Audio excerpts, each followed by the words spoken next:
अब आगे। फिर वह बेड का सहारा लेकर अपनी जगह से खड़ी होती है और अपने आंसुओं को साफ करती है और वार्डरोब से जाकर एक कपड़ा निकलती है और इस पहनकर वहां से चुपचाप से निकल जाती है।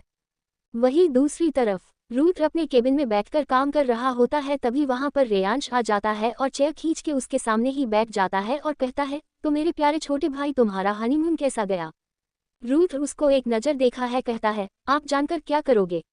रेयांश कहता है, लगता तो है कि तुम दोनों के बीच कुछ हुआ है। वैसे तुम हनीमून से अभी आए हो ना, तो तुम यहाँ पर ऑफिस में क्या कर रहे हो? इस वक्त तुम्हें अपने घर पर अपनी वाइफ के साथ होना चाहिए।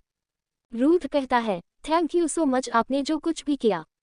रेयांश कहता है, तुम मुझे शुक्रिया तो बाद में करते रहना है, पहले तुम ये बताओ मैंने जो कुछ भी अरेंज किया तुमने उसे एंजॉय किया या नहीं? रूथ कहता है, आप कहना क्या चाहते हो भाई? यही कि जैसे नॉर्मल कपल एंजॉय करते हैं तुमने वैसा किया या नहीं? रूथ उनकी बात का जवाब देते हुए कहता है, आपको ऐसा नहीं लगता भाई कि ये सब गलत है? जहाँ पे रेयांश कहता है, क्या क्या गलत है, तुम मुझे समझाओगे? रूथ, भाई मुझे अभी भी कभी कभी लगता है जैसे मैं उन दोनों के बीच आ रहा हूँ, और यह फीलिंग मुझे बिल्कुल भी अच्छी नहीं लगती है। रेयांश रूथ की तरफ देखता है और कहता है, अच्छा तुम्हें लगता है कि तुम उन दोनों के बीच आ रहे हो, है ना? रूथ, हाँ, मैं अपनी वजह से उन दोनों की लाइफ खराब नहीं करना चाहता हूँ, जैसा चल रहा है वैसे सब चलने दो भाई। रेयांश कहता है, रूथ मैं तुम्हारी मदद करना चाहता हूँ, मैं तुम्हें ऐसे अकेले नहीं देख सकता हूँ। डॉट डॉट डॉट मैं चाहता हूँ तुम भी रुद्रांश की तरह खुश रहो, इतने सालों तक तुम दादाजी की वजह से खुश नहीं थे, मैं जानता हूँ, बट मुझे लगता है श्रिया तुम्हारे साथ रह सकती है, वह तुम्हारे स्माइल को वापस ला सकती है। श्रिया को मैं ज़्यादा अच्छी तरीके से नहीं जानता हूँ, बट इतना जानता हूँ वह बहुत अच्छी लड़की है और इसलिए मैं उसे तुम्हारी लाइफ में लाना चाहता हूँ। आप चाहे मुझे उसके लिए कुछ भी करना पड़े, और हमारा रुद्रांश इन सारी चीज़ों को समझ लेगा, वह अंडरस्टैंड कर लेगा और श्रिया उसे समझा देगी। रूथ अपने भाई की तरफ देखता है, कहता है, लेकिन भाई मुझे डर लगता है मैं उसे हॉट कर दूंगा, मैं रुद्राक्ष को हट कर दूंगा, क्योंकि अगर एक बार मुझे श्रिया के लिए दिल से कुछ फील हो गया तो फिर मैं पीछे नहीं है हट पाऊंगा। इसलिए मैं इस ब्रांच को दूसरे कंट्री में शिफ्ट कर रहा हूँ और कुछ टाइम के लिए मैं सबसे दूर रहना चाहता हूँ। रेयांश कहता है, नहीं ऐसा नहीं हो सकता है और ना ही तुम ऐसा कुछ करोगे। नहीं, मैं तुम्हें यहाँ से कहीं जाने दूंगा, मैं तुमसे कहा ना, तुम्हें अपना हक जताना चाहिए, तुम्हें भी खुद के बारे में सोचना चाहिए।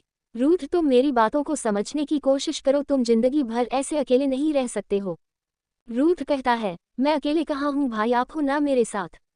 रेयांश गुस्से से कहता है, मैं तुम्हारा भाई हूँ, मैं तुम्हारी बॉडी की नीड्स इससे तो पूरा नहीं कर सकता हूँ ना।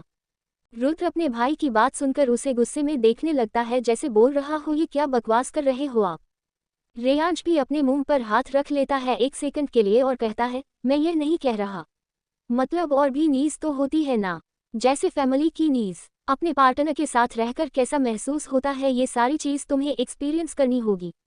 रूथ अपने भाई की तरफ देखता है और कहता है, सॉरी भाई, लेकिन मैं ऐसा कुछ भी नहीं चाहता हूँ, मैं सिर्फ यहाँ से जाना चाहता हूँ क्योंकि मुझे उन दोनों के बीच में नहीं आना है। मैं अपनी फीलिंग्स को यहीं पर कंट्रोल कर लो तो यही अच्छा है, नहीं तो हम तीनों के लिए मुश्किल हो जाएगी।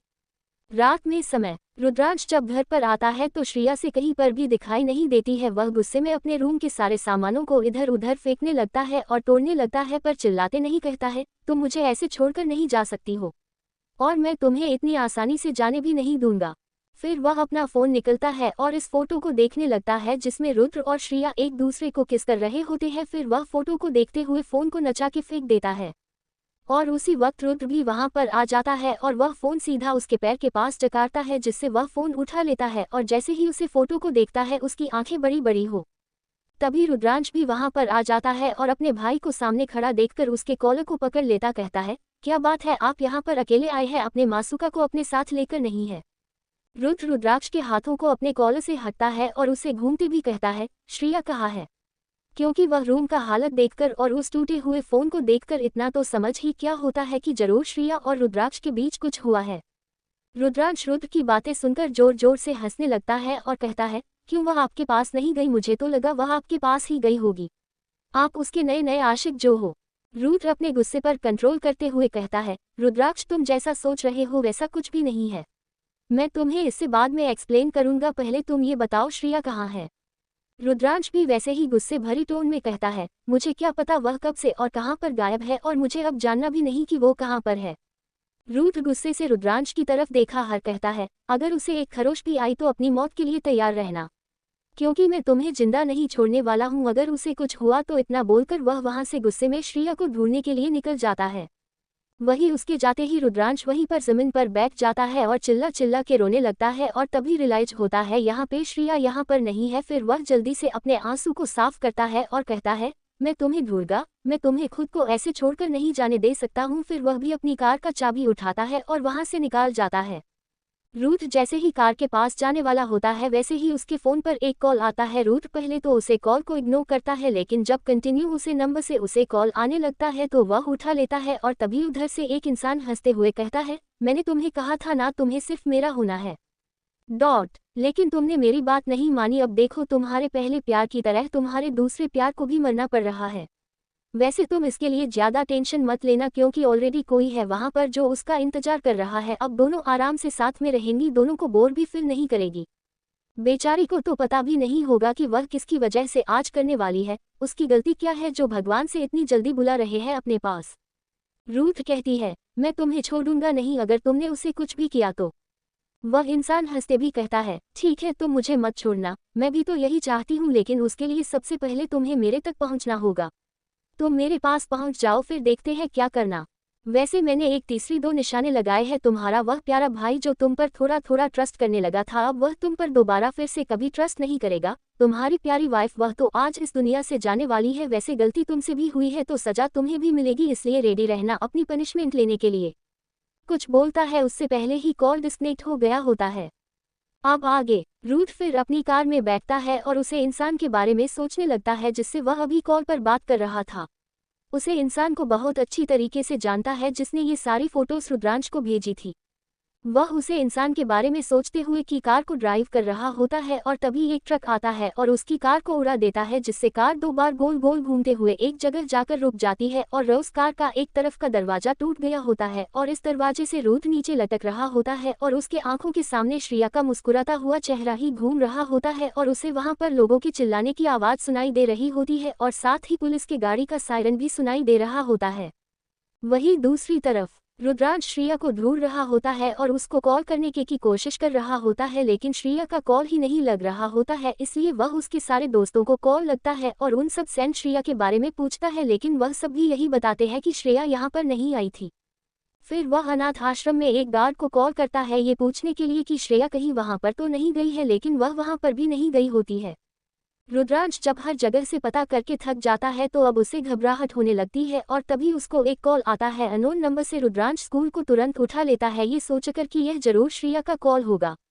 वह कहता है, हेलो श्रेया, लेकिन सामने से कॉल पर बात कर रहा इंसान कहता है, सॉरी सर, लेकिन हम सिटी हॉस्पिटल से बोल रहे हैं, आप रूथ के कौन लगते हैं का एक्सीडेंट हो गया है और वह इस वक्त सिटी हॉस्पिटल में एडमिट है और उनका ऑपरेशन होने वाला है, इसलिए अगर आप उनकी फैमिली मेंबर है तो यहाँ पर आ जाइए और सिग्नेचर कर दीजिए। रुद्रांश जैसे ही ये सुनता है वह पूरी तरह से शॉक हो जाता है और कहता है, क्या हुआ भाई को। फिर वह कार को तुरंत सिटी हॉस्पिटल की तरफ मोड़ देता है और साथ ही वह अपनी मॉम को कॉल करके सारी चीज़ बता देता है और अपने डैड को भी। और थोड़ी देर बाद वह हॉस्पिटल पहुंच जाता है और रिसेप्शनिस्ट एरिया पर जाकर रूथ के बारे में पता करता है और फिर एक वार्ड बॉय उसको सामने जाने का इशारा कर देता है। वह वहां पर जाकर देखता है तो वहां पर पुलिस की टीम खड़ी होती है और वह जब रुद्रांश को अपने सामने देखते हैं तो सब उसको ग्रेट करते हैं और एक लाइन से खड़े हो जाते हैं और फिर एक एक डिटेल एक्सीडेंट के बारे में उसे बता देते हैं। रुद्रांश उस सब की बातों को इग्नोर करता है और एक डॉक्टर से पूछता है, क्या हुआ है, मेरा भाई कैसा है।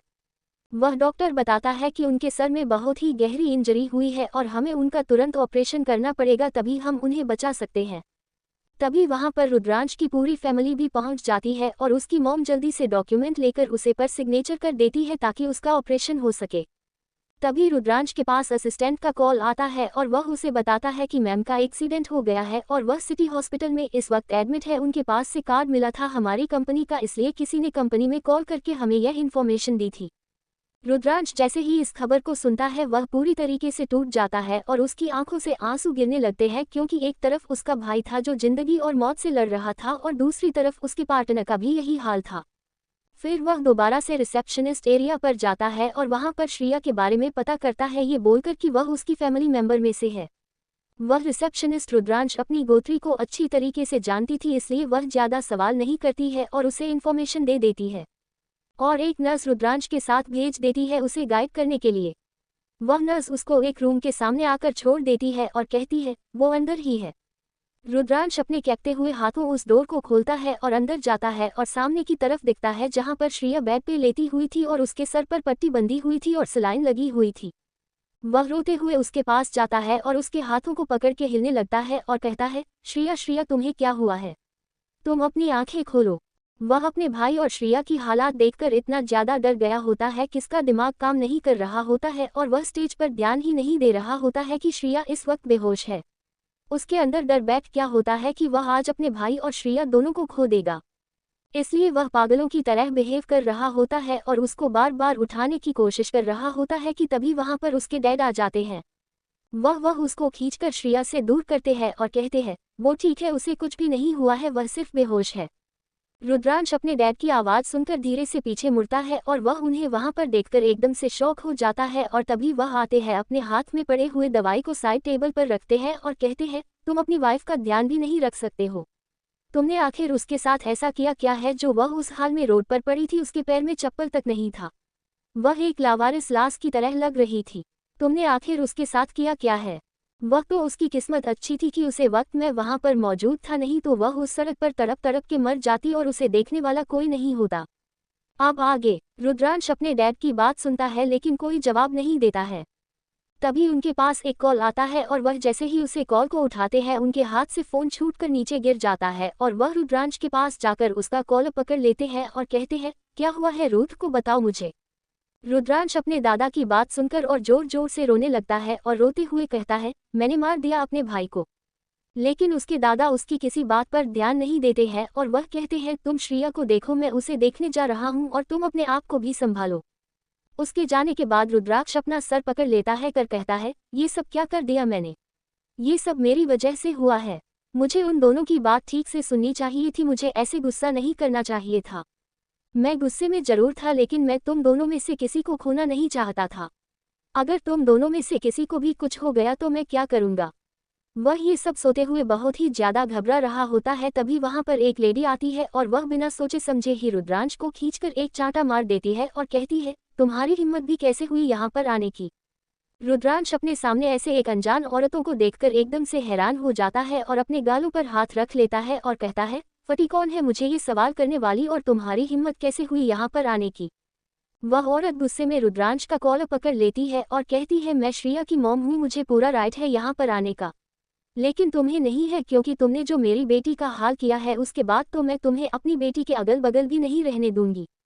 रुद्रांश उसे औरत की बात सुनकर एकदम से शॉक हो जाता है, कहता है तुम झूठ बोल रही हो, उसकी कोई फैमिली नहीं है, वो अनाथ है। वह औरत उसकी बात सुनकर अजीब तरीके से हंसने लगती और कहती है उसके मॉम डैड नहीं है लेकिन मैं उसकी बड़ी मॉम हूँ, पूजा सिंघानिया है। तुमसे किसने बोल दिया वह आना था, वह अकेली रहती है, इसका मतलब यह नहीं है कि उसकी कोई फैमिली नहीं है। उसे फ्रीडम चाहिए थी इसलिए वह अकेली रहती है, क्योंकि अगर वह सिंघानिया फैमिली में रहती तो उसको अपने साथ 2-3 बॉडीगार्ड लेकर घूमने पड़ते, क्योंकि हमेशा उसकी जान को खतरा बना रहता और इसी कारण वह अकेले रहना चाहती थी क्योंकि उसे एक सिंपल ऑर्डिनरी लाइफ जीना था। और अब तुम मेरी बेटी से दूर रहोगे क्योंकि मैं तुम्हारी वजह से अपनी बेटी को और ज़्यादा तकलीफ में नहीं देखना चाहती हूँ। रुद्रांश को अभी भी पूजा जी पर विश्वास नहीं हो रहा होता है और वह थोड़ी गुस्से से कहता है यह मेरी वाइफ है इसलिए मैं डिसाइड करूंगा यहाँ पर कौन रखेगा और कौन नहीं।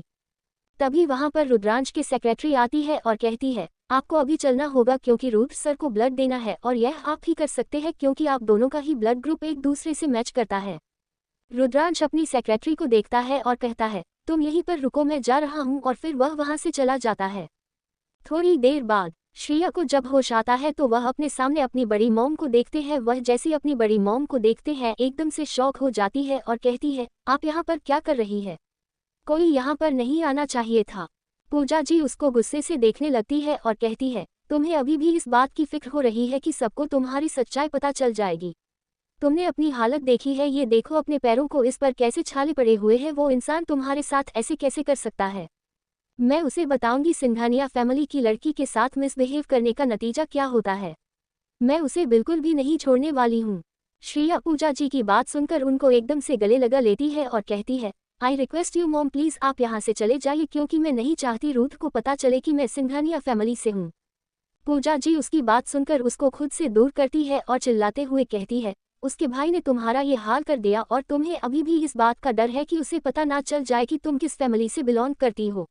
मैंने तुमसे कहा था ना, अपना फैसला बदल दो उन दोनों भाइयों से शादी करने का, नहीं तो उसका अंजाम तुम्हारे लिए बुरा साबित होगा। और देखो आज हो भी रहा है। श्रिया कहती है, नहीं मॉम, ऐसा कुछ भी नहीं हो रहा है, मैं बिल्कुल ठीक हूँ। पूजा जी उसको खुद से दूर करते हुए कहती है, बेवकूफ़, तुम किसी और को बनाना, मुझे नहीं। तुम्हें पता है ना तुम्हारे स्पेशल कंडीशन के बारे में, और इस कंडीशन की वजह से मुझे यहाँ पर तुम्हारा पर्सनल डॉक्टर को बुलाना पड़ा जब तुम्हें एक्सीडेंट हुआ था। और उसने मुझे सब कुछ अच्छा से एक्सप्लेन किया है कि तुम्हारे साथ क्या हुआ है। उसके बाद ही तुम बोल रही हो कुछ भी नहीं हुआ है और उसे इंसान के साथ रहना चाहती हो। श्रिया अपना सर उसके गोद में रख लेती है और कहती है, आपको पता है ना मॉम, मैं पीछे नहीं रह सकती हूँ, चाहे कुछ भी हो जाए। और वैसे भी रुद्राक्ष मुझसे बहुत प्यार करता है, बस वो थोड़ा सा गुस्सा है, मैं उसे मना लूंगी। और उसे डॉक्टर ने आपसे जो भी कुछ बोला गलत बोला है। और आपको तो बताइए, हमारी शादी हो गई है तो हमारे बीच फिजिकल रिलेशन बना नॉर्मल बात है, बस मेरी स्पेशल कंडीशन के पैसे मुझे थोड़ी सी प्रॉब्लम हो गई थी और आपके उसे डॉक्टर ने कुछ और ही समझ लिया। पूजा जी कहती है, लेकिन मैं तो तुम्हें बताया ही नहीं कि उसे डॉक्टर ने क्या बोला है। श्रिया उसकी बात सुनकर 2 सेकंड के लिए शांत हो जाती है और फिर कहती है, मॉम, आप जिस तरह से बात कर रही थी ना, उसका मतलब सब समझ में आ रहा था। पूजा जी कहती है, कुछ भी हो, लेकिन अब मैं तुम्हें खुद की लाइफ के साथ ऐसे नहीं खेलने दूंगी, मैं तुम्हें उन दोनों भाइयों के पास नहीं रहने दूंगी। तुम आज ही डिस्चार्ज होकर मेरे साथ घर चल रही हो। उनकी बात सुनकर श्रिया उनके हाथों को अपने सर के ऊपर से हटा देती है और उठकर बैठ जाती है और कहती है, नहीं मॉम, मैं कहीं नहीं जा रही हूँ, मैं बहुत आगे निकल चुकी हूँ, लौटने का मेरे पास कोई रास्ता नहीं है। पूजा जी कहती है, तुम्हारे पास बहुत रास्ते हैं, लौट के लिए तुम ही बोलो कि तुम लौटना चाहती नहीं हो। लेकिन अब मैं तुम्हें उसे रास्ते पर चलने नहीं दूंगी, मैं अपनी एक बेटी को खो दिया, तुम्हें नहीं खो सकती। तुम ही हमारे चीनी का आखिरी शहर, अगर तुम्हें कुछ हो गया तो हमारा क्या होगा, तुमने सोचा है? उनकी बातें सुनने के बाद श्रिया के आंखों से आंसू गिरने लगते हैं और वह रोते हुए कहती है, मैंने आपसे बोला था ना मॉम, मैं नहीं मारूंगी, मैं जिंदा रहूंगी, क्योंकि ये जिंदगी मेरी नहीं है, ये जिंदगी अच्छी है जिन्होंने अपनी जान देकर मेरी जान बचाई है, तो मैं इतनी आसानी से कैसे मार सकती हूँ? अभी मुझे तो लोगों से बदला लेना है जो मेरे दीदी के मौत की जिम्मेदार है। मुझे रुद्र की लाइफ में खुशियाँ लानी है, तो मुझे कैसे कुछ हो सकता है? पूजा जी उसकी बात सुनकर गुस्से से चिल्लाते हुए कहती है, तुम्हें अपनी कंडीशन पता है ना, उसके बाद भी तुम ये सब करने के बारे में सोच रही हूँ। तुम जितना आसान सब कुछ समझ रही हो उतना आसान कुछ भी नहीं होने वाला है, तुम्हें अपने वजूद को ही 2 हिस्सों में बांटना होगा। तुम्हें उन दोनों के साथ बेड शेयर करना होगा। क्या तुम्हें चाहती हूँ मैं उन दोनों को तुम्हारा रोज रेप करता हुआ देखो? क्योंकि मुझे नहीं लगता बांटी हुई चीज़ों को कोई अपने दिल से लगता है। श्रिया जो उसे वक्त से रो रही होती है या फिर उसके चेहरे पर जो इमोशंस दिख रहे होते हैं, वह सारे इमोशंस 1 सेकंड में ही गायब हो जाते हैं और वह एकदम अपने कोल्ड नेचर में आ जाती है और कहती है, मुझे फर्क नहीं पड़ता, बोलो मेरा रेप करते हैं, हमेशा कुछ और करते हैं। मुझे सिर्फ अपने बदले से मतलब है, मुझे मेरा बदला लेना है और अपने बदले के लिए मैं खुद को भी बर्बाद कर सकती हूँ, यहाँ तो सिर्फ 2 लोगों के साथ सोना ही है। पूजा जी कुछ कहने वाली होती है लेकिन वह उन्हें हाथ दिखाकर रोक देती है और कहती है, मुझे इसके आगे और कुछ नहीं सुनना है मॉम, बस आप यहाँ से चले जाइए, इससे पहले कि रुद्र आपके यहाँ पर देख ले। पूजा जी कहती है, मैं यहाँ से चली जाऊंगी, लेकिन मुझे रुद्रांश ने देख लिया और उसे ये भी पता है मैं तुम्हारी बड़ी मॉम हूँ। श्रिया कहती है, उसकी आप टेंशन मत लीजिए, मैं मिस्टर अग्निहोत्री से मिलकर उसके बारे में डिस्कस कर लूंगी कि मुझे रुद्रांश को कैसे मनाना है कि वो आपकी सच्चाई किसी और के सामने ना बताए। तभी पूजा जी कहती है, मुझे तुम्हें कुछ और भी बताना है। श्रिया, हम बोलिए। पूजा जी कहती है, रुद्र का एक्सीडेंट हो गया है और वह इस वक्त क्रिटिकल कंडीशन में है और उसका ऑपरेशन चल रहा है। श्रिया जैसे ही क्या सुनती है वह एकदम से घबरा जाती है और अपने हाथ से सालिन को निकाल के फेंक देती है और अपनी पूरी ताकत लगाकर अपनी जगह से उठकर खड़ी हो जाती है। कहती है, आपने मुझे पहले क्यों नहीं बताया इसके बारे में? पूजा जी, क्योंकि मुझे फर्क नहीं पड़ता किसी और के जीने से या मरने से, मुझे सिर्फ तुमसे फर्क पड़ता है और तुम इस वक्त घायल हो और इसलिए तुम्हें यहाँ पर रहकर आराम करना चाहिए, ना कि उसे देखने जाना चाहिए। श्रिया अपने गुस्से पर कंट्रोल करते हुए कहती है, इस वक्त मैं आपके ऊपर चिल्लाना नहीं चाहती हूँ, इसलिए प्लीज़ और यहीं पर रहिए क्योंकि मुझे आपकी थोड़ी देर बाद ज़रूरत पड़ने वाली है। इतना बोलकर वह किसी तरह वहाँ से निकाल के उस जगह पे चली जाती है जहाँ रुद्र के सारे फैमिली मेंबर्स मौजूद होते हैं। अब आगे श्रिया जैसे तैसे करके ऑपरेशन थिएटर के पास पहुंचती है तो वहां पर पहले से ही नीतू जी, रेयांश और दादाजी, दादी माँ और संजय जी और रिया जी वो मौजूद होते हैं। उनकी पूरी अग्निहोत्री फैमिली वहां पर होती है। नीतू जी की नज़र जैसे ही श्रिया पे चाहती है वह एकदम से उसके पास आ जाती है और उसको ऊपर से नीचे तक देखते भी कहती है, श्रिया तुम्हें क्या हुआ है? ये चोट कैसे लगी तुम्हें? श्रिया अपनी तेज चल रहे धड़कनों को कंट्रोल करती है और कहती है, कुछ नहीं मॉम, बस छोटा सा एक्सीडेंट हो गया था। श्रिया की हालात देखने के बाद सब लोग थोड़ा टेंस हो जाते हैं, लेकिन यहाँ पर रूथ की हालांकि बहुत ज़्यादा क्रिटिकल थी इसलिए वह उसके ऊपर ज़्यादा ध्यान नहीं दे पाते हैं, क्योंकि सारे लोग बहुत ही ज़्यादा टेंशन में होते हैं और नीतू जी का तो रो रो के बुरा हाल हो गया होता है। वही श्रिया को भी सोना आ रहा होता है, लेकिन वह अपने आप को कंट्रोल करके रखी हुई होती है। रुद्रांश ब्लड देकर आ जाता है और वह एक नज़र श्रिया को देखता है और कहती है, श्रिया तुम घर चले, इस हालत में ऐसे बैठना सही नहीं है। श्रिया को रुद्रांश पर बहुत ज़्यादा गुस्सा आ रहा होता है कि कल की गई हरकत की वजह से, लेकिन वह अपने गुस्से पर कंट्रोल करती है और कहती है, नहीं मैं यहीं पे रहूंगी। रुद्रांश, बट श्रिया तुम यहाँ से चली जाओ तो ही अच्छा है, क्योंकि तुम्हें चोट लगी है और तुम्हें रेस्ट करने की ज़रूरत है। श्रिया थोड़ा गुस्से से कहती है, नहीं मुझे रूथ के साथ रुकना है क्योंकि ये सब मेरी वजह से हुआ है। रुद्रांश, तुम्हारी वजह से कुछ भी नहीं हुआ है। श्रिया, नहीं तुम झूठ बोल रहे हो, ये सब मेरी वजह से हुआ है, अगर मैं घर से नहीं निकलती तो ऐसा कुछ भी नहीं होता। तभी रिसेंट थिएटर का दरवाजा खुलता है और एक डॉक्टर बाहर आता है और सबकी तरफ देखते हुए कहता है, कुछ ठीक है, हम लोग अभी उनको विप वार्ड में शिफ्ट कर रहे हैं, कल तक उन्हें होश आ जाएगा। डॉक्टर की बातें सुनकर सारे लोग एक रिलैक्स भरी सांस लेते हैं। थोड़ी देर बाद रूथ को विप वार्ड में शिफ्ट कर दिया जाता है। इस वक्त उस वार्ड में उसके सारे फैमिली मेंबर्स बैठे हुए थे और वह लोग रूथ को देखते हैं। रूथ का चेहरा पूरा पीला पड़ गया था, उसके लिप्स ड्राई हो गए थे, उसके फेस पर ऑक्सीजन मास्क लगा हुआ था और उसके अगल बगल बहुत सारी मशीन लगी हुई थी।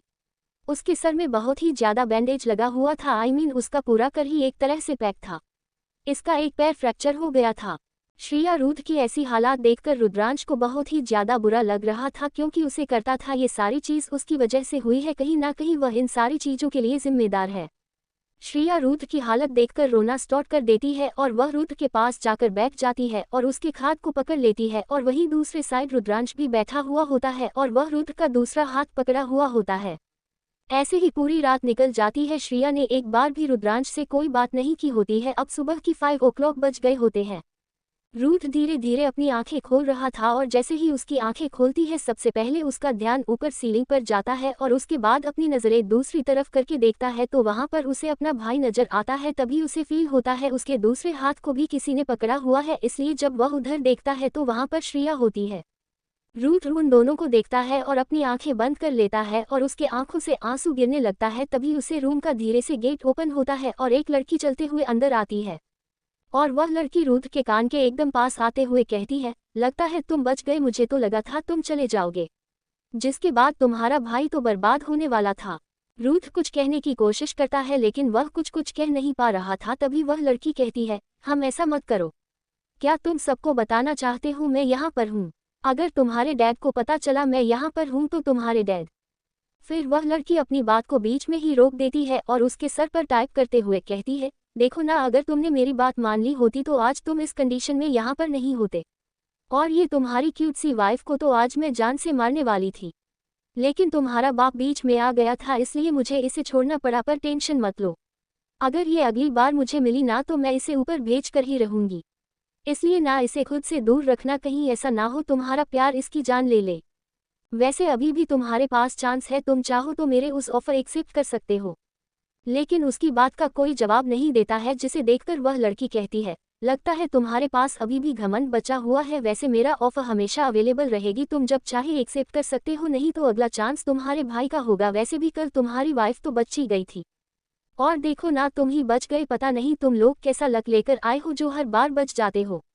रूथ गुस्से में अपना हाथ बढ़ाकर उसे लड़की के फेस से जैसे ही मास्क को हटाता है तो वह शॉक हो जाता है, क्योंकि आवाज़ तो उसे लड़की की थी लेकिन सामने जो लड़की खड़ी थी वह लड़की थी ही नहीं।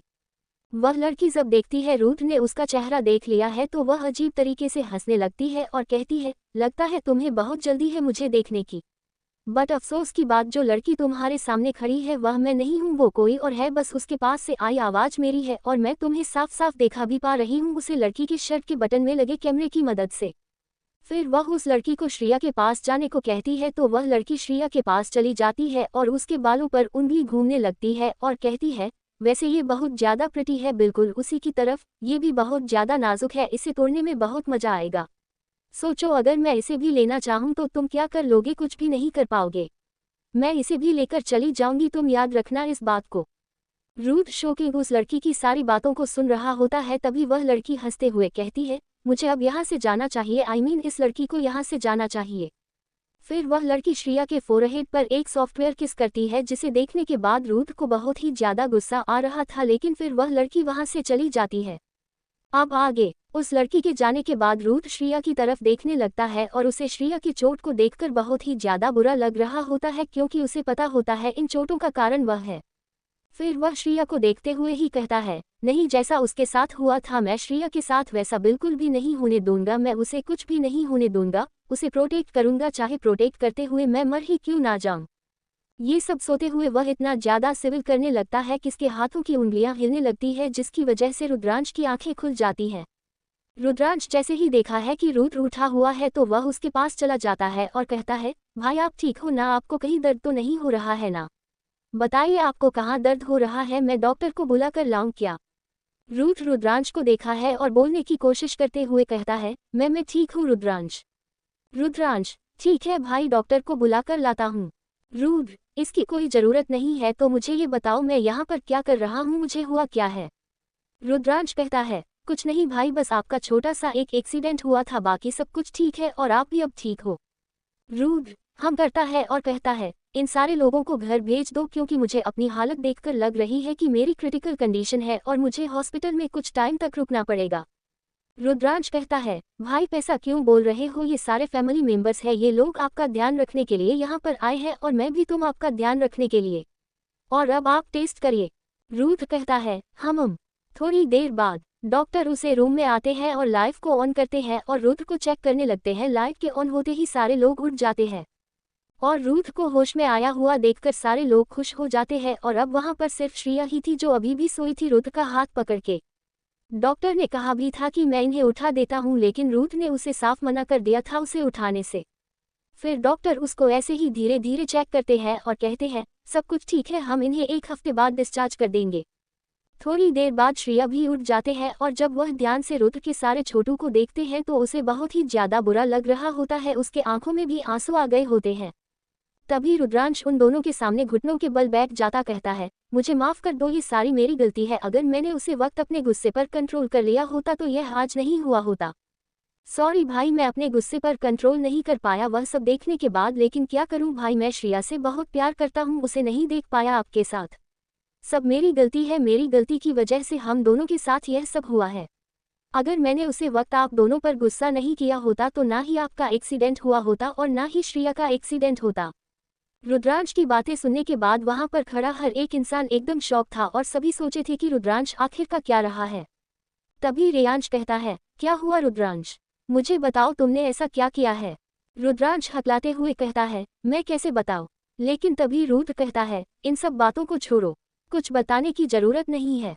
तभी रेयांश अपने दोनों भाइयों को घूर कर देखता है और कहता है, रुद्राक्ष मैंने कहा मुझे बता तुमने क्या किया है? तुमने ऐसी कौन सी गलती की है जो तुम्हें नहीं करनी चाहिए थी? रुद्रांश कहता है, मैंने रुद्र की फोटो श्रिया के साथ देखी। रेयांश, हाँ तो क्या हुआ? रुद्रांश, मैंने उन दोनों की किस करते हुए फोटो देखी थी। के बाद मुझे बहुत ज्यादा गुस्सा आया और मैंने श्रिया और भाई पर गुस्से से चिल्ला दिया और उन दोनों को मैंने बहुत उल्टा सीधा बोला और उसके बाद ये हादसा हो गया। ये सारी गलती मेरी है, ये सब मेरी वजह से हुआ है। रेयांश कहता है, इन दोनों ने किस ही तो किया था और तुम्हें तो पता ही होगा, तुम ही सिर्फ उसके हस्बैंड नहीं हो, रुद्र भी उसका हस्बैंड है और उसका उसके ऊपर उतना ही राइट है जितना तुम्हारा है। तो तुम ऐसे कैसे कर सकते हो? रुद्रांश, मैं श्रिया को बहुत प्यार करता हूँ, मैं उसे किसी और के साथ कैसे देख सकता हूँ? रेयांश उसकी बातें सुनकर हंसने लगता है और कहता है, ओह इसका मतलब तुम अपने भाई से ही जेलिश फील कर रहे थे और इसलिए तुमने उसे इस हालत में पहुंचा दिया। मैंने सोचा नहीं था एक भाई दूसरे भाई को इस हालत में पहुंचा सकता है। रुद्रांश कहता है, मैं ये सब करना नहीं चाहता था भाई, आप गलत सोच रहे हो। मैं बस उसे टाइम पर सोच नहीं पाया कि मुझे कैसे रिएक्ट करना है। तभी रूथ कहता है, भाई प्लीज उसे ब्लेम करना बंद करो, उसकी कोई गलती नहीं है, ये हमारी डेस्टिनी थी, जो होना था वह होकर ही रहता। और वैसे भी मुझे श्रिया के साथ इन्वॉल्व नहीं होना चाहिए था। रेयांश रुद्र को गुस्से से दिखता है और कहता है, क्या इन्वॉल्व नहीं होना चाहिए था? भूलो मत, वह तुम्हारी वाइफ है, उसके साथ इन्वॉल्व हो सकते हैं, और वैसे भी जब श्रिया को कोई प्रॉब्लम नहीं है तो तुम दोनों को प्रॉब्लम क्यों हो रही है? श्रिया का तुम दोनों पर रखें, वह तुम दोनों के साथ रह सकती है। श्रिया का तुम्हें इन दोनों से कोई प्रॉब्लम है? श्रिया जवाब दो, क्योंकि मेरा भाई रुद्रांश अपने गुस्से के चक्कर में किसी को भी चोट पहुंचा सकता है। उसके 4 शब्द बोलने के कारण मेरे भाई के साथ यह हादसा हुआ है। अगर मेरे भाई का कुछ हो जाता ना श्रिया, तो मैं रुद्राक्ष को भी मार देता। मैं अपने दोनों भाई से बहुत ज़्यादा प्यार करता हूँ, इन दोनों की खुशियों के लिए मैं इतना स्ट्रगल कर रहा हूँ, लेकिन यह दोनों है एक दूसरे के साथ ठीक से बिहेव नहीं करते हैं, एक दूसरे का खाना नहीं बनना चाहते हैं। मैं हर टाइम इन दोनों के बीच कैसे खड़ा रह सकता हूँ? तभी श्रिया धीरे से कहती है, मैं इन दोनों के साथ रहना चाहती हूँ। उसकी बात सुनकर रुद्रांश और रुद्र दोनों उसे शॉकिंगली उसे देख रहे थे, और घर के सारे मेंबर्स भी। तभी श्रिया अपना सर ऊपर उठाती है और कहती है, हाँ मैं इन दोनों के साथ रहना चाहती हूँ, क्योंकि मैं इन दोनों को ही अपना हस्बैंड मानती हूँ। रुद्रांश बस श्रिया को देख रहा था और उसकी आंखों में आंसू थे, वह थोड़ा सा टूट चुका था। लेकिन तभी श्रिया उसके पास आती है और उसके हाथ को पकड़ लेती और कहती है, देखो मैं तुम्हारे भाई के साथ रहूंगी, इसका मतलब यह नहीं है कि मैं तुमसे प्यार करना बंद कर दूंगी। मैं तुमसे बहुत प्यार करती हूँ और मैं तुम्हें किसी भी कीमत पर खोना नहीं चाहती हूँ। लेकिन मैं रूथ को भी नहीं छोड़ सकती हूँ, मैं उससे शादी की थी, वह मुझसे शादी करने नहीं आता। मैंने गलती की थी तो मेरी गलती की सजा मैं उसे क्यों दूं? तुम्हें लग रहा होगा मैं बहुत गलत कर रही हूँ तुम्हारे साथ, और इस गलती के लिए तो मुझे जो सजा देना था दे सकते हो, लेकिन मैं तुम्हारे लिए रुद्र को नहीं छोड़ सकती हूँ और रुद्र के लिए तुम्हें नहीं छोड़ सकती हूँ। तुम मेरी बात को समझ रहे हो ना रुद्राक्ष? रुद्राक्ष उसकी बातें सुनकर भी एकदम शांत था। तभी रुद्र कहता है, श्रिया तुम्हें ये सब करने की कोई ज़रूरत नहीं है, तुम्हें मेरे बारे में सोने की कोई ज़रूरत नहीं है, तुम डिवोर्स ले सकती हो और अपने रास्ते जा सकती हूँ, मुझे इससे कोई प्रॉब्लम नहीं होगी। बट श्रिया गुस्से से रुद्र की तरफ देखती है और कहती है, मैंने तुमसे कुछ बोला बोलने के लिए? मैं यहाँ पर अपना फैसला सुना नहीं हूँ, मैं तुम्हारी तरह नहीं हूँ जो और की बातों में आकर अपना फैसला लो लूँ। तुम्हारे पास मेरे दिमाग नहीं होगा, बट मेरे पास मेरा दिमाग है और मैं अपने दिमाग से चलती हूँ, इसलिए तुम्हें ये मुझे बताने की ज़रूरत नहीं है कि मुझे क्या करना है और क्या नहीं करना है। और अब तुम अपना मुंह बंद करके चुपचाप से वहीं पर बैठे रहो और मैं जो करती हूँ मुझे करने दो। तभी रुद्र की हार्टबीट बढ़ाना स्टार्ट हो जाती है और मशीन पर दिखाई देने लगती है, जिसे देखकर श्रिया कहती है, तुम पहले शांत हो जाओ और तुम अभी मुझसे कोई बात मत करो। ऐसा बोलकर वह रुद्रांश का हाथ पकड़ती है और वहां से चली जाती है। वही रुद्र बस अपना बंद किए उसे देख रहा होता है, क्योंकि श्रिया ने उसके ऊपर गुस्सा किया था, वह भी बुरी तरीके से, और वही सारे लोग भी रुद्र को ही बेचारी नजरों से देख रहे थे, क्योंकि आज पहली बार था जब रुद्र को डांट रहा था और रुद्र सुन रहा था। अब आगे रुद्रांश वहां से निकलकर अस्पताल के सबसे ऊंचे वाले फ्लोर पर जाकर बैठा हुआ होता है अकेले, और वह सारी चीजों के बारे में सोच रहा था। तभी वहां का डोरे ओपन होता है और संजय जी अंदर आते हैं और वह जाकर चुपचाप रुद्रांश के बगल में बैठ जाते हैं और कहते हैं, तुम यहाँ पर अकेले बैठकर क्या सोच रहे हो? तुम्हें प्रॉब्लम हो रहा है श्रिया को अपने भाई के साथ शेयर करने में? अगर हो रहा है तो तुम बता सकते हो, तुम्हें कोई फोर्स नहीं करने वाला है ऐसा करने के लिए। श्रिया ने अपना फैसला सुनाया है, तुम अपना फैसला बता सकते हो। वह तुमसे बहुत प्यार करती है और वह वही करेगी जो तुम चाहते हो, इसलिए तुम्हें अपसेट होने की जरूरत नहीं है, तुम खुशी खुशी उसे अपना फैसला सुना सकते हैं। रुद्रांश अपने दादा की तरफ दिखता है और कहता है, मैं ऐसा नहीं कर सकता डैड, मैं उसे किसी के साथ सपने में भी नहीं सोच सकता हूँ, और यहाँ तो उसे भाई के साथ मुझे शेयर करना पड़ेगा, मैं ऐसा नहीं कर सकता हूँ। संजय जी कहते हैं, हाँ मैं भी समझ सकता हूँ, क्योंकि कोई भी अपनी वाइफ को, अपनी पार्टनर को किसी और को नहीं देना चाहेगा। लेकिन रुद्रांश तुम्हें पता है तुम्हारा भाई ऐसा क्यों है? रुद्रांश अपने डैड को देखा है और कहता है, क्या मतलब है आपका? संजय जी कहते हैं, तुम मेरे बेटे से नफरत करते हो ना, क्योंकि वह उसे औरत का बेटा है जिसकी वजह से तुम्हारी माँ को घर छोड़ना पड़ा। तुम रूथ को और रेयांश को अपना भाई दिल से नहीं मानते हो ना, क्योंकि तुम्हारे लिए तो वह उसे औरत के बेटे हैं जिसकी वजह से तुम्हारी मॉम का घर टूटा था। लेकिन मैं तुम्हें एक बात बताऊं, वह तुम्हारी मॉम ही थी जिन्होंने मुझे फोर्स किया था उसे औरत से शादी करने के लिए। मैंने आज तक कुछ औरत को टच भी नहीं किया है। हाँ मेरे उसके साथ 2 बच्चे थे, लेकिन वह सरोगेसी के थ्रू थे। लेकिन तुमने मुझे फोर्स किया उससे शादी करने के लिए, उसे घर में जगह देने के लिए, और वह तुम्हारी मॉम ही थी जिन्होंने मुझे डिवोर्स दिया था। मैंने तो आज तक उस डाइवोर्स के पेपर को कभी सबमिट नहीं किया है कोर्ट में ले जाकर, नहीं मैंने उस पर कभी सिग्नेचर किया है। और तुम शायद इसी सभी चीज़ों के चलते रुद्र से नफरत करते हो, लेकिन तुम्हें पता है वह इंसान तुम्हें प्रोटेक्ट करने के लिए किस हद तक गया है। रुद्रांश कहता है, आप कहना क्या चाहते हैं, साफ साफ बोलिए। संजय जी कहते हैं, रुद्रांश तुम्हें याद है तुम्हारा बचपन कैसा था? रुद्रांश, मुझे याद है। संजय जी कहते हैं, फिर तो तुम्हें ये भी याद होगा कि उसे टाइम पर एक लड़की थी जो हर वक्त तुम्हारे साथ रहती थी। रुद्रांश, याद है मुझे ये सारी चीज। संजय जी, वो बचपन में तुमसे प्यार करती थी ना बेटा, और उसी लड़की ने तुम दोनों भाइयों के बीच लड़ाई भी करवाई थी। रुद्रांश, तो संजय जी कहते हैं, फिर तुमने इस कारण रुद्र से बातें करना पूरी तरीके से बंद कर दिया था, जिसकी वजह से उसे डबल पर्सनैलिटी डिसऑर्डर हो गया था और हम लोग उस बीमारी से और इन सारी चीजों से निकलने के लिए आउट ऑफ कंट्री भेज दिया था ताकि वह वहां पर जाकर पढ़ाई करेगा और तुम्हारे बारे में ज्यादा नहीं सोचेगा। और फिर तुम्हें पता है वहां पर क्या हुआ? रुद्रांश कहता है, क्या हुआ था? और उस बात से मेरा क्या लेना देना है भाई, वहां पर पढ़ने गया था तो वहां पर रहकर वह अच्छे से स्टडी कर रहा होगा, क्योंकि वह तो वैसे भी पढ़ने में ब्रिलियंट था। संजय जी कहते हैं, तुम्हारा ही लेना देना है इसे, इसलिए ध्यान से सुनो। जिस तरह से तुम्हें श्रेया से क्या हुआ है ना, उसी तरह उसे भी वहां पर किसी से प्यार हुआ था जिससे वह अपने दिलो जान से ज्यादा चाहता था। वह उसके लिए बहुत सारी चीज करना चाहता था जो वह उसके लिए कर सकता था, लेकिन वह ऐसा कुछ भी नहीं कर पाया। उसके सारे सपने एक पल में टूटकर बिखर गए, वह भी तुम्हारी वजह से। तुमने उसे तोड़ दिया वापस से, उसे रुद्र को मार दिया, जिस रुद्र को हम सब जानते थे। तुम्हारी वजह से उसने अपने आंखों के सामने अपने प्यार को मारते हुए देखा। वह उसे बचाने के लिए कुछ भी नहीं कर पाए, क्योंकि वह उसे बचा था तो तुम्हें मरना पड़ता। उसने अपने प्यार को छोड़कर तुम्हारी जिंदगी को चुना था, और इसी गिल्ट में अब तक जीते आ रहा है कि उसने अपने प्यार को अपने हाथों से मार दिया सिर्फ अपने भाई के लिए। तुम्हें पता है उसे हर हफ्ते साइकाइट्रिस्ट के पास जाना पड़ता है। वह तो इस बारे में किसी को बताने वाला भी नहीं था, लेकिन उसे कॉलेज का डीएम मेरा दोस्त था जिसने इस सारी चीजों के बारे में बताया मुझे, क्योंकि उसी कॉलेज में ये सब कुछ हुआ था। तुम में या कोई और इस बारे में सोच भी नहीं सकता है कि उसका प्यार उसकी आंखों के सामने मारेगा तो उसका क्या हाल होगा, लेकिन उसने तो सब कुछ फेस किया है। वो पूरी तरीके से टूट गया था और वह आप अपनी लाइफ में ना किसी से प्यार करना चाहता था और ना ही किसी से शादी करना चाहता ना, लेकिन उसको तुम्हारे दादाजी की जीत के आगे मजबूर होना पड़ा, क्योंकि वह अपने दादाजी को अपनी लाइफ के बारे में कुछ भी नहीं बताना चाहता था। अगर वह बता देता तो सारे लोग तुम्हें ब्लेम करते।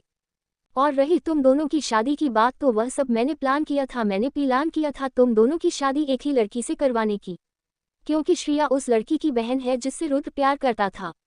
मैंने श्रेया को बोला था रुद्र से शादी करने के लिए, लेकिन श्रेया की लाइफ में तुम ऑलरेडी थे और वो तुम्हें किसी भी कीमत पर नहीं छोड़ना चाहती थी, इसलिए उसने तुम दोनों से शादी करने का तय किया। रुद्रांश कहता है, मतलब उन दोनों की शादी एक प्लान था, ना कि कोई मिस्टेक? ये सब आपने किया था? तभी वहां पर पूजा जी आ जाती है और कहती है, अकेले इन्होंने सब कुछ प्लान नहीं किया था, मैंने भी उनके साथ दिया है, क्योंकि मेरी बेटी मरते वक्त सिर्फ इतना चाहती थी कि रुद्र की लाइफ में कोई ऐसा है जो उसे खुश रखे और उसके चेहरे पर स्माइल ला सके, क्योंकि उसे पता था वह रुद्र को इस दुनिया में अकेले छोड़कर जा रही है और वह अपने प्यार को ऐसे अकेला छोड़कर नहीं जाना चाहती थी। जैसे तुम्हारे भाई ने तुम्हें बचाने के लिए अपने प्यार को अकेला छोड़ दिया, उसी तरह उसने अपनी बहन को बचाने के लिए खुद को मार दिया। मेरी बेटी ने अमर कर तुम दोनों की जिंदगी बचाई है, तो अब तुम दोनों का फर्ज बनता है रुद्र को यानी उसके प्यार को खुश रखना। रुद्रांश शौक होकर दोनों को देख रहा होता है, उसे तो समझ में नहीं आ रहा होता है यहाँ पर हो क्या रहा है। उसकी पीठ पीछे इतनी सारी चीज चल रही थी और उसे कुछ भी पता नहीं था, वह अपनी मस्ती में अपनी जिंदगी को जी रहा था। तभी संजय जी रुद्राक्ष का हाथ पकड़ लेते और कहते हैं, अगर श्रेया भी रुद्र की लाइफ में से चली जाएगी तो मुझे नहीं लगता है मैं दोबारा कभी खड़ा हो पाएगा। वह उसके सोने के बाद और भी ज्यादा टूट जाएगा और मैं अपने बेटे को फिर से उसे दर्द में देखना नहीं चाहता हूँ। और तुम्हारी वजह से ही वह लड़की एक बार फिर से मेरे बेटे की लाइफ में इंटर कर रही है, और अगर इस बार बस की लाइफ में दखल देगी तो मेरा रुद्र मर जाएगा। रुद्रांश कहता है, कौन आ रहा है? संजय जी कहते हैं, तुम उसे जानते हो रुद्राक्ष? रुद्रांश कहता है, आप ये क्या बोल रहे हो, मैं उसे कैसे जान सकता हूँ? और आप किसके बारे में बात कर रहे हो, कौन है वो? संजय जी कहते हैं, वो वही लड़की है जिससे तुम्हें पहली नज़र में प्यार हुआ था, जिसकी वजह से तुमने रुद्र को छोड़ा था। तुम विशाखा को जानते हो ना? रुद्रांश जैसे ही उसे नाम को सुनता है वह शौक हो जाता है, क्योंकि ये बचपन वाली वही लड़की थी जिससे वह प्यार करता था। उसका पहला प्यार और उसकी पहली दोस्त थी। क्या ये वही है डैड जिसके बारे में मैं सोच रहा हूँ? संजय जी कहते हैं, हाँ ये वही लड़की है, और इसी ने ही तुम्हारे भाई की जिंदगी को नर्क बना रखा है, सिर्फ और सिर्फ तुम्हारी वजह से, क्योंकि वह तुम्हें और बात करना चाहती है, क्योंकि उसे लगता है तुम्हारी वजह से उसे रुद्र नहीं मिल पाया। रुद्र ने उसे और उसके प्यार को एक्सेप्ट नहीं किया। और इसी के चलते वहाँ तुम्हें बर्बाद करना चाहती है, तुम्हें मारना चाहती है। और वह हर उसे इंसान को मार देती है जो रुद्र की अगल बगल भी दिखता है। वह रुद्र की लाइफ में किसी को भी रहने देना नहीं चाहती है। तुम्हारे पास जो भी फोटो आए थे वह सारे फोटोज भी उसने ही भेजे थे। अब आगे संजय जी आगे कहते हैं, रुद्राक्ष तुम्हारा भाई स्ट्रांग दिखता जरूर है इसरो, लेकिन वह अंदर से बहुत ही ज्यादा कमजोर है। अगर अब की उसके साथ कुछ होगा तो वह उसी चीज को हैंडल नहीं कर पाएगा। वह खुद से सब कुछ हैंडल करने की कोशिश करता है, लेकिन अपनी प्रॉब्लम्स वह कभी किसी को नहीं बताता है। तुम्हें गुस्सा आता है तो तुम अपना गुस्सा निकाल देते हो सबको बोलकर, लेकिन वह अपना गुस्सा भी नहीं निकलता है। वो हमेशा कोल्ड बनाकर जरूर रहता है और लोग उसकी आंखों को देखकर ही उससे डर जाते हैं, लेकिन सच्चाई तो ये है वह खुद हर वक्त डरा रहता है तुम्हें खोने से। उसने अपने प्यार को खो दिया है, लेकिन वह तुम्हें खोना नहीं चाहता है। तुम्हें बचाने के लिए वह खुद की बलि भी दे सकता है। वह खुद नहीं चाहता था कि वह तुम दोनों के बीच में आए। तुम दोनों के बीच वह थर्ड पर्सन बने, लेकिन मैंने उसे खुद फोर्स किया तुम दोनों के बीच में आने के लिए, क्योंकि अब मैं अपनी बेटे के लाइफ में खुशियां चाहता हूं। अच्छा है, उसके लिए मुझे कुछ भी क्यों न करना पड़े। लेकिन अब मुझे लगता है मैंने बहुत गलत डिसीजन ले लिया है श्रेया को रुद्र की लाइफ में रखने का, क्योंकि मुझे नहीं पता था तुम कुछ फोटोज की वजह से मेरे बेटे का ये हाल करोगे। और हाँ, ये बिल्कुल मत सोचना कि मैं तुम्हें ये सब इसलिए बता रहा हूँ क्योंकि मैं चाहता हूँ रुद्र को भी श्रेया और अपनी लाइफ में थोड़ी सी जगह दे दे। मैं तुम्हें ये सब इसलिए बता रहा हूँ क्योंकि तुम मेरी बेटी लगता तो जरूर हो, लेकिन तुम मेरे रुद्र जैसे बेटे कभी नहीं बन सकते हो, क्योंकि तुम्हें तो सिर्फ लोगों से नफरत करने आता है, प्यार करना तो तुमने कभी सीखा ही नहीं है। और फिर वह वहां से उठकर जाने लगते हैं, लेकिन फिर वह कुछ सोचकर बीच में ही रुक जाते हैं और कहते हैं, तुम रुद्र को एक्सेप्ट करते हैं नहीं करते हैं मुझे कोई फर्क नहीं पड़ता।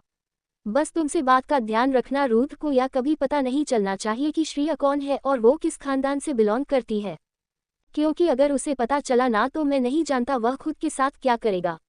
इसलिए तुम कभी भी गलती से भी श्रेया के परिवार वालों के बारे में जिक्र मत करना, क्योंकि मैं अपनी बेटी को वापस से उसे दर्द में नहीं देखना चाहता हूँ जिस दर्द से मैंने उसे गुजरते हुए देखा है। मैं नहीं चाहता हुआ पहले की तरह खुद को एक अंधेरी कमरे में बंद कर ले, जहाँ से उसकी सिर्फ दर्द भारी चीज है मुझे सुनाई दे और मैं कुछ कर ना पाऊँ। इसलिए प्लीज इस सच्चाई को तुम अपने तक ही रखना। इतना बोलकर वह वहां से चले जाते हैं। थोड़ी देर बाद श्रेया रुद्र के पास ही बैठी हुई होती है और रुद्र ने अपनी आंखें बंटी होती है और वही बाकी फैमिली मेंबर्स भी बैठे हुए होते हैं।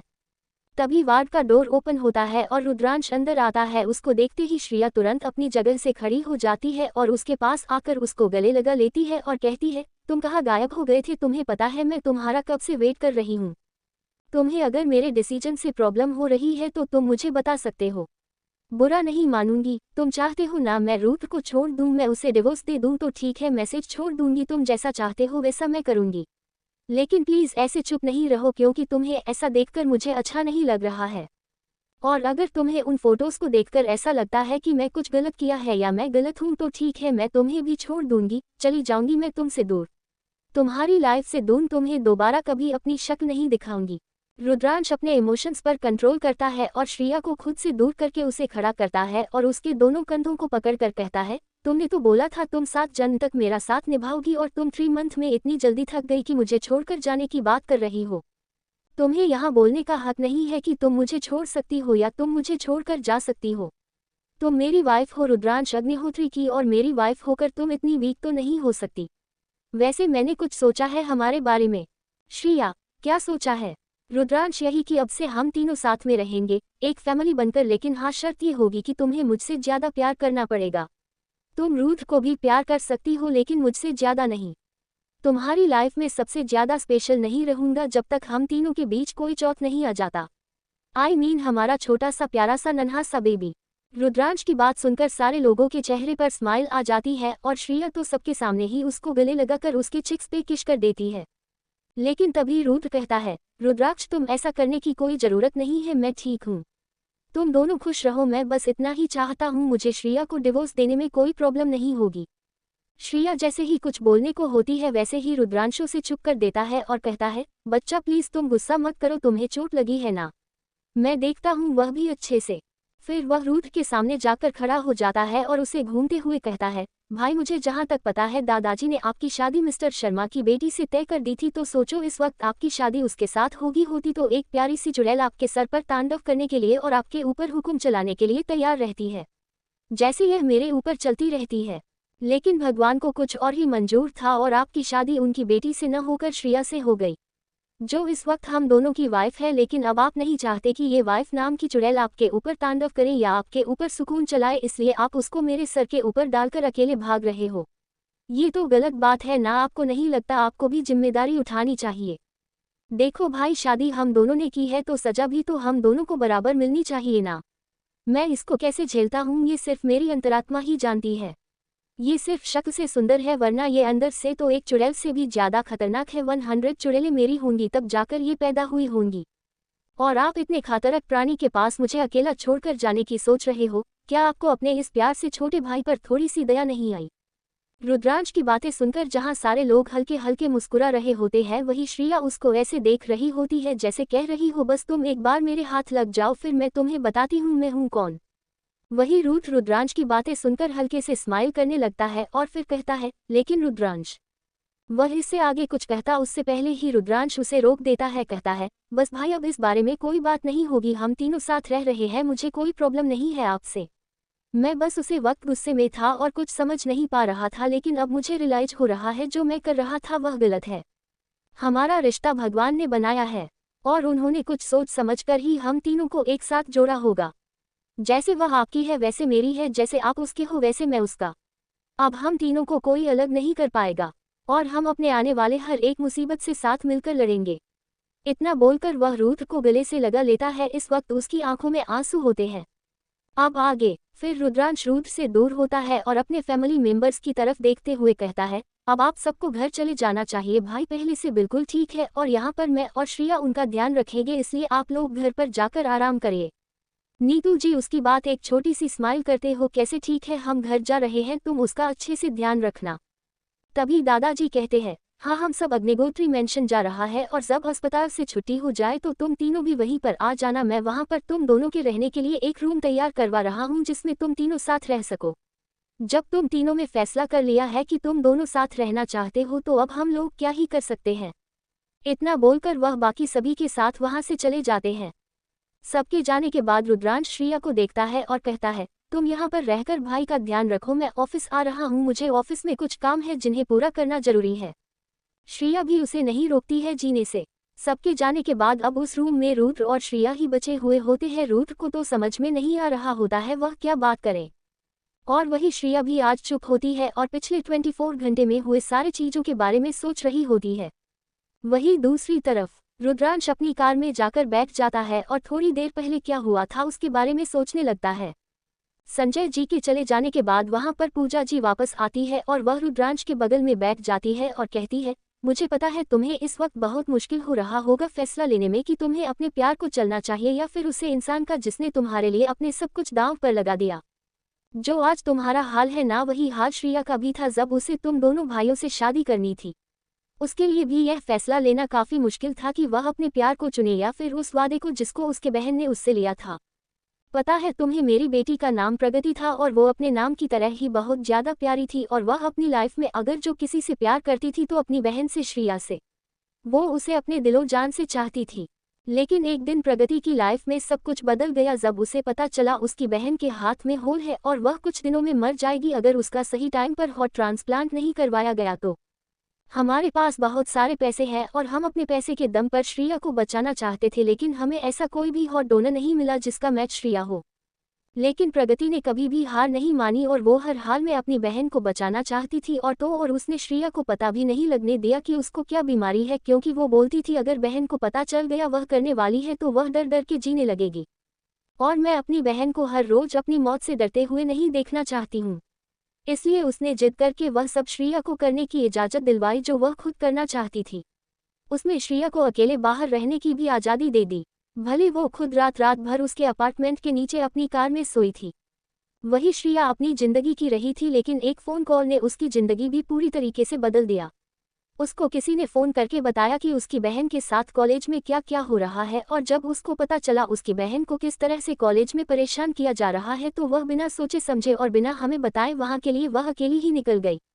और रास्ते में उसका बहुत बुरी तरीके से एक्सीडेंट हो गया। एक तो वह पहले से बीमार थी और ऊपर से एक्सीडेंट उसे पूरी तरीके से मौत मुंह में ले जाने के लिए काफ़ी था। और उसी दिन उसी वक्त मेरी बेटी प्रगति के साथ में हादसा हो गया और उसने बिल्डिंग से छलांग लगा दी, सिर्फ तुम्हें और तुम्हारे भाई को बचाने के लिए। जब वह बिल्डिंग से गिरी थी और उसको हॉस्पिटल ले जाया गया तब वो जिंदा थी, लेकिन उसने मरने का फैसला किया क्योंकि वो मरकर तुम तीनों लोगों की जिंदगी बचाना चाहती थी। रुद्रांश पूजा जी की बात सुनकर आपकी तरफ कंज्यूरिंग नज़र से देखने लगता है। तो पूजा जी उसको आगे बताते हुए कहती है, तुम यही जानना चाहते हो ना, कैसे, तो मैं तुम्हें बताती हूँ। अगर वो जिंदा रहती तो तुम श्रेया को खो देते क्योंकि वो उसी दिन क्रिटिकल हालत में हॉस्पिटल में एडमिट थी। और तुम उस 7 मंथ में श्रेया से इतना प्यार करने लगे थे कि अगर उसकी मौत की खबर सुनते हैं तो तुम खुद को ही मार देते, और अगर तुम मर जाते तो रुद्र खुद ब खुद मर जाता। वो दिखता नहीं है लेकिन वह इस दुनिया में सबसे ज्यादा किसी से प्यार करता है तो वह तुमसे करता है, क्योंकि वो तुम्हारे लिए ही मेरी बेटी को भी मौत के मुंह में धकेल दिया था। मेरी बेटी तो उसी वक्त मर गई थी जब तुम्हारे भाई ने तुम्हारे लिए मेरी बेटी का हाथ छोड़ दिया था, और जो मेरी बेटी की बची खुची सांसें चल रही थी वह उसने अपनी बहन के लिए कुर्बान कर दी। वह मर रही थी, उसके बाद भी तुम लोग के बारे में ही सोच रही थी। तुम्हारे भाई ने तो उसे छोड़ दिया था लेकिन उसने अपनी आखिरी सांसों में भी उसे ही याद किया था, और उसने अपने हट के बदले में श्रेया से इतना ही मांगा कि वह उसके हट से उसके रुद्र को ना निकले, और वो उसके बदले रुद्र को प्यार करे क्योंकि वो अपने रुद्र को अकेला छोड़कर जा रही है, लेकिन वह उसके लिए उसके रुद्र का ख्याल रखे क्योंकि वो अपने रुद्र को अकेला और दुखी देखना नहीं चाहती है। श्रेया को ये भी पता है उसके धड़कने उसकी नहीं है, प्रगति की है, लेकिन उसको ये पता नहीं है कि प्रगति ने खुद अपना हार्ट ट्रांसप्लांट करने की अनुमति दीजिए डॉक्टर को। उसको ये नहीं पता है जब प्रगति का हार्ट निकाला जा रहा था तो उसकी सांसें चल रही थी। और हाँ, श्रेया सिर्फ रुद्रांश से ही प्यार करती है, लेकिन जो उसका दिल है ना वो सिर्फ रुद्र के लिए ही धड़कता है, क्योंकि प्रगति के दिल में सिर्फ रुद्र ही बसता था, और इसलिए वह प्रगति के हर उसे काम को पूरा करना चाहती है जो प्रगति करना चाहती थी, और उसे इंसान को खुश रखना चाहती है जिसे प्रगति प्यार करती थी, और वह हर उस लोगों से बदला लेना चाहती है जिसकी वजह से उसकी बहन की मौत हुई है। उन सबको बर्बाद कर देना चाहती है जिसकी वजह से उसकी बहन आज उसके साथ नहीं है। अगर उसे पता चला ना उसकी बहन की बर्बादी के पीछे एक हाथ तुम्हारा भी था तो तुमसे बेइंतहा नफरत करने लगेगी। मैंने सोचा थी कि उसको बता दूं तुम्हारे बारे में, लेकिन मैं ऐसा नहीं कर सकती हूँ। पता है क्यों? क्योंकि मैंने अपनी मरती हुई बेटी से वादा किया है कि मैं श्रेया को नहीं बताऊंगी कि उसकी बहन के मौत के एक हाथ उसे इंसान का भी है जिससे वह प्यार करती है। इसलिए वो जैसी है वैसे उसको एक्सेप्ट कर लो, नहीं तो फिर उसकी लाइफ से दूर चले जाओ हमेशा के लिए, क्योंकि मैं फिर से तुम दोनों भाइयों की वजह से अपनी दूसरी बेटी को भी खोना नहीं चाहती हूँ। बाकी तुम क्या चाहते हो या तुम्हें खुद डिसाइड करना है। फिर वह वहाँ से जाने लगती है, लेकिन फिर वह बीच रास्ते में ही रुक जाती है और बिना पीछे मुड़े हुए कहती है, तुम्हें पता है रुद्रांश अग्निहोत्री, इस दुनिया में सबसे ज्यादा कर्ज में किसी से नफरत करती हूँ तो मैं तुमसे करती हूँ, क्योंकि मेरी बेटी के मौत के जिम्मेदार भी तुम हो और उसके जीने की वजह भी तुम। अब सोचा तुम्हें है तुमने कहाँ गलत किया है और तुम्हें क्या सही करना है। इतना बोलकर वह वहाँ से निकल जाती है। ये सब सोचते हुए रुद्रांश के आंखों में आंसू आ जाते हैं, लेकिन तुरंत वह अपने आंसुओं को साफ करता है और कहता है, मुझे फर्क नहीं पड़ता उसका दिल किसके लिए धड़कता है, मेरे लिए वह मेरी श्रेया जिससे मुझे पहली नज़र का प्यार हुआ था, वह वो लड़की है जिसे मैं प्यार करता हूँ, और अब मैं अपने भाई और अपने प्यार को प्रोटेक्ट करने के लिए किसी भी हद तक जाऊंगा और उन सब से बदला लूंगा जिसकी वजह से आज हम चारों की जिंदगी इस तरह से आपस में उलझ गई है। अब आगे श्रेया रुद्र के पास बैठकर अपने फोन में कुछ कर रही होती है और रुद्र उसको ही देख रहा होता है, और जब श्रेया तरफ देख रही होती है तो तुरंत इधर उधर देखना स्टॉप कर देता है। काफी देर तक वह दोनों ऐसे ही करते हैं। उसके बाद रुद्र श्रेया से कहता है, क्या तुम किसी वार्ड बॉय को बुला दो कि मुझे स्पॉन्ज बाथ लेना है, मुझे गर्मी लग रही है। श्रेया रुद्र की बात सुनकर अपनी जगह से खड़ी हो जाती है और बाथरूम में जाकर एक टब में थोड़ा सा पानी और टॉवल लेकर आती है और फिर उसके सामने बैठकर उसके शर्ट के बटन को खोलना लगती है। रुद्र जब उसको ऐसा करता हुआ देखता है तो वह तुरंत उसके हाथों को पकड़ लेता, कहता है, तुम ये क्या कर रही हो। श्रेया बिना उसकी तरफ देखे हुए कहती है, मैं तुम्हें बात दिलाने की तैयारी कर रही हूँ, अब मैं तुम्हें कपड़ों के ऊपर से तो स्पॉन्ज बाथ तो नहीं दिला सकती ना। रुद्र, लेकिन तुम्हें ये करने की जरूरत नहीं है, तुम किसी वार्ड बॉय को बुला दो या फिर मेरे असिस्टेंट को। श्रेया रुद्र के शर्ट के बटन को छोड़ देती है और उसकी तरफ अपनी घूरती नजरों से देखते हुए कहती है, सॉरी लेकिन मैं किसी को नहीं बुलाने वाली हूँ, तुम्हें तो बात मैं ही दिलवाऊंगी। रुद्र, लेकिन तुम क्यों नहीं बुला सकती। श्रेया, क्योंकि मैं नहीं चाहती मेरे पति को कोई और देखे। रुद्र, लेकिन मैं एक लड़के को बुलाने के लिए बोल रहा हूँ ना किसी लड़की को थोड़ी। श्रेया वापस से उसके हॉस्पिटल शर्ट के बटन को ओपन सॉन्ग की कोशिश करने लगती है और कहती है, लड़का हो चाहे लड़की, मैं नहीं चाहती तुम्हारी इस हॉट बॉडी को मेरे सिवा कोई और एक्सप्लोर करे। वैसे भी तुम इतनी ज्यादा हॉट हो कि अगर कोई लड़का भी तुम्हारी बॉडी को दिखेगा तो वह भी तुम्हारी तरफ अट्रैक्ट हो जाएगा, और कहीं वो वार्ड बाय गे हुआ तो, और उसने तुम्हारी इस हालात का फायदा उठाना चाहा तो मैं क्या करूंगी? मुझे तो अपने इतने हॉट से पति से हाथ धोना पड़ेगा। रूथ उसके हाथ को बीच में ही पकड़ लेता है और कहता है, लगता तुम कुछ ज्यादा ही मूवीज देखते हो, यहाँ पर ऐसा कुछ नहीं होने वाला है, इसलिए प्लीज किसी और को बुला दो। श्रिया अपना हाथ बांधकर उसके सामने बैठ जाती है और कहती है, पतिदेव आप मुझसे शर्मा क्यों रहे हो? वैसे भी आपकी जो बॉडी है वो मैं आज नहीं तो कल देखूंगी, क्योंकि आप कपड़े पहनकर तो मेरे साथ वह सब थिंग्स नहीं करेंगे। श्रिया की ऐसी बातें सुनकर रूथ के कान लाल हो जाते हैं और वह श्रिया से अपनी नजरें चुराते हुए कहता है, तुम एक लड़की हो तो तुम्हें नहीं लगता तुम्हें ऐसी बातें नहीं करनी चाहिए, वो भी किसी मर्द के सामने? और क्या तुम्हें ऐसी बातें करते हुए शर्म नहीं आती है? श्रिया रूथ के बात का जवाब देते हुए कहती है, पहली बात मैं अब एक लड़की नहीं हूँ, मैं एक वुमन हूँ, और रही बात शर्म की तो वो मेरे अंदर अब नहीं है। पहले मेरे अंदर शर्म हुआ करती थी, लेकिन जब से मैं रुद्रांश के साथ रिलेशनशिप में आई तो मेरे अंदर की शर्म चली गई, और जो थोड़ा बहुत बचा खुचा था वह शादी के बाद चला गया रुद्रांश के साथ, वो सॉरी थिंग्स करने के बाद। इसलिए अब मैं बेशर्म हूँ, और तुम मेरे लिए मर्द नहीं हो। रूथ जैसे श्रिया की इस बात को सुनता है तो उसकी भाव में टेढ़ी हो जाती है और वह उसे थोड़े गुस्से से देखते हुए कहता है, तुम्हारे कहने का क्या मतलब है? श्रिया उसके एक्सप्रेशन को देखकर हंसने लगती है और कहती है, अरे मेरा मतलब वह नहीं था जो तुम सोच रहे हो, मैं ये बोल रही थी कि तुम मेरे लिए कोई मर्द थोड़ी हो, तुम मेरे लिए तो मेरे हस्बैंड हो ना, और एक वाइफ अपने हस्बैंड के सामने ऐसी बातें तो कर सकती है ना। और वैसे भी मैं इतनी बिगड़ी हुई थी, तुम्हारे भाई ने मुझे इतना बिगाड़ दिया है, इसलिए अब तुम जैसे चाहो वैसे और उस हिसाब से मुझे सुधार लेना, मैं तुम्हारे रंग में भी रंग जाऊंगी। इतना बोलने के साथ ही वह रूथ के हाथों से अपने हाथ को छुड़ाती है और उसके शर्ट को निकाल के एक साइड में रख देती है और पवन गिला करके उसके बॉडी को क्लीन करने लगती है, और साथ ही में उसके नेकेड चेस्ट को अपने हाथों से टच कर रही होती है और कहती है, तुम दोनों भाई की सिर्फ शक्ल ही नहीं बल्कि बॉडी मसल सिक्स पैक सब सेम है, क्या तुम दोनों ने भगवान को रिश्वत दी थी दोनों को एक तरह से बनाने के लिए? रूथ उसकी बात का जवाब देते हुए कहता है, मुझे याद नहीं है। रूथ के इस बात को सुनकर श्रिया की हंसी निकल जाती है और वह हंसते हुए कहती है, अरे यार मैं तो मजाक कर रही थी, तुम इतने सीरियस होकर इस बात का जवाब क्यों दे रहे हो? फिर वह उसके एब्स को टच करते हुए कहती है, कहीं ऐसा तो नहीं तुम्हारा ध्यान कहीं और ही था, इसलिए तुमने मेरी बात को सही से सुना नहीं और जो मुंह में आया वह बोल दिया। श्रिया के ऐसे छूने से रूथ को अपने बॉडी में बदल महसूस हो रहा होता है, इसलिए वह एकदम से श्रिया का हाथ पकड़ लेता है और कहता है, बस हो गया, अब तो मुझे मेरे कपड़े पहना दो। श्रिया कहती है, ऐसे कैसे, अभी मैं तुम्हें कपड़े पहना दूं, अभी तो मैं तुम्हें सही से क्लीन भी नहीं किया है।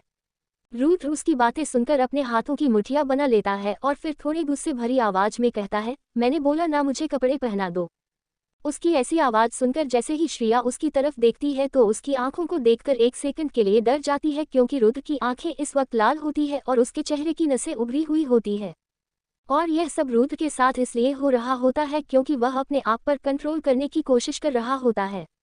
श्रिया रूथ का ये साइड आज पहली बार अच्छी होती है, इसलिए वह एकदम से डर जाती है और तुरंत अपने हाथ पीछे कर लेती है और कहती है, ठीक है मैं तुम्हें कपड़े पहनती हूँ, और फिर वह जल्दी से टॉवल को रखती है एक साइड में और उसके शर्ट को उसे पहनने लगती है।